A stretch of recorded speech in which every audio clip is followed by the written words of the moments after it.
தேர்தல் வரும்போது பிரதமர் மோடி தமிழகம் வருவது வாடிக்கைதான் என கிள்ளியூர் தொகுதி காங்கிரஸ் வேட்பாளர் ராஜேஷ்குமார் தெரிவித்துள்ளார். இதுகுறித்து அவருடன் நமது செய்தியாளர் ரமேஷ்குமார் நடத்திய கலந்துரையாடலை தற்போது பார்க்கலாம்.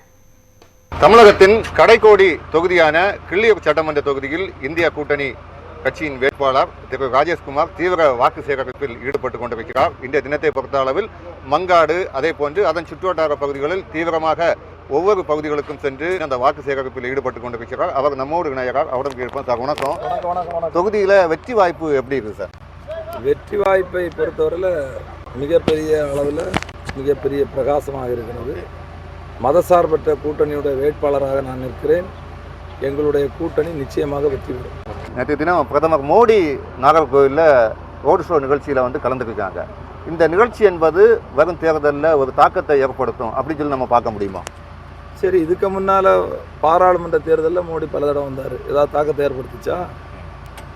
பாண்டிச்சேரி உட்பட 40 தொகுதியும் மதசார்பற்ற கூட்டணி தான் வென்றது. இப்போது தேர்தல் வரும்போது இது ஒரு வாடிக்கை.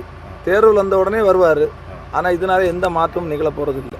கன்னியாகுமரி மாவட்டத்துக்கு நேற்றைய தினம் வரும்போது பாபா சாஹேப் அம்பேத்கர் அவருடைய திருவுருவச் சிலைக்கு மலர் தூவியிருக்காரு.